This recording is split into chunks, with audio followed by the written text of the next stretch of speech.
aku Tiara dari YouTube Perabotan.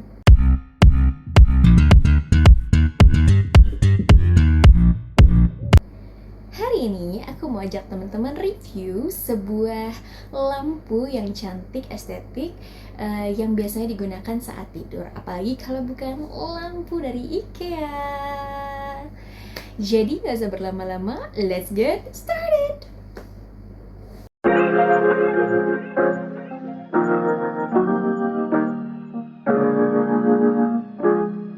Oke teman-teman, ini adalah lampu IKEA yang mau aku jelasin sebelumnya. Ini aku kasih tahu dulu ya, ini terbuat dari kaca.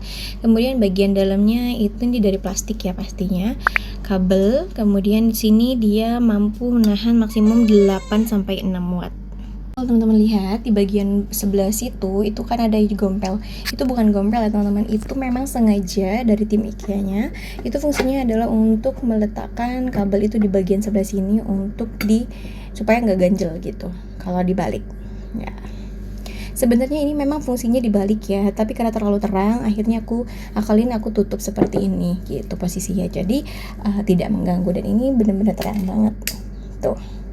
Even aku balik pun dia tetap terang teman-teman. Jadi nggak perlu takut ruangan jadi gelap. Oke, kita lanjut ke kekurangan dan kelebihan dari penggunaan lampu tidur IKEA ini ya. Kita pertama mau ke kelebihannya sendiri. Oke. Jadi kelebihannya itu dia itu bentuknya minimalis banget. Terus dia juga praktis, ketika mau pakai itu nggak terlalu gimana-gimana. Kita cuma tinggal masukin kabel dari bagian atas, terus juga diputar aja bagian tengahnya, udah jadi gitu loh. Nggak gerak-gerak lagi, mantap. Dan tinggal colok aja udah langsung hidup, nggak ribet gitu loh pemasangannya gitu. Dia juga bisa menerangi ruangan yang begitu sempit kayak ruangan studio apartemen aku ini, itu bener-bener bisa terang banget gitu loh. Jadi kadang kalau mau tidur itu tuh kita nggak perlu repot untuk mau ngambil barang apa ya, di mana ya gitu kan, ini apa ya gitu, karena bener-bener menerangi gitu kan. Nah itu juga sebagai kekurangannya karena dia terlalu terang. Ini kan lampu tidur, karena terlalu terang tadi, jadi kayak kita nggak bisa tidur nyenyak justru gitu kan. Dan bagian atas itu tuh tidak ada tutup, jadi baiknya gimana ya, akhirnya kemarin saya memutuskan untuk membalik.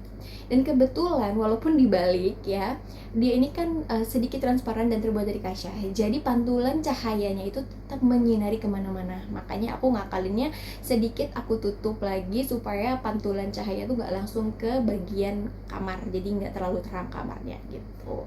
Terus kekurangan yang kedua itu tuh aku nggak tahu ya, kesalahannya di adik aku, salah milih barangnya, atau aku nggak terlalu ngecek juga, dan atau memang produknya seperti itu gitu kan. Jadi sebenarnya kalau di lampu tidur, supaya lampu itu tidak ke kanan ke kiri atau muter-muter segala macam, biasanya mereka kasih kita semacam penguatnya, skrupnya. Jadi antara lubang itu biasanya dikasih skrup supaya tetap gitu mantap gitu kan.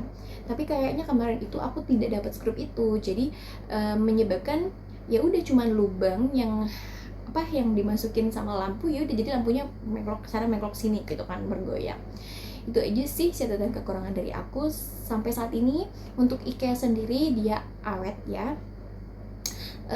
Ini kekurangan satu lagi adalah bentuk lampunya. Jadi untuk punya IKEA sendiri, dia itu memang punya ciri khas lampunya, yang mana kalau mau ke toko-toko pinggir jalan itu nggak bisa menemukan lampu yang cocok untuk stop kontak ini gitu. Jadi aku cukup PR, karena akhirnya aku memutuskan untuk membelinya. Ya udah aku beli juga lampunya di IKEA gitu.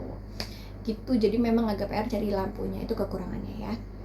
Selebihnya sih aku merasa bahwa ini aman-aman aja, karena udah 2 tahun pemakaian dia nggak putus, dan sampai sekarang juga masih terang juga, awet gitu kan. Jadi dibalik kekurangan kita bisa nutupin itu dengan cara ngakalin harus seperti apa supaya tetap kita bisa pakai gitu kan. Oke teman-teman, video kali ini cukup sampai di sini. Semoga ini selalu bisa membantu teman-teman dalam memilih perabotan di rumah.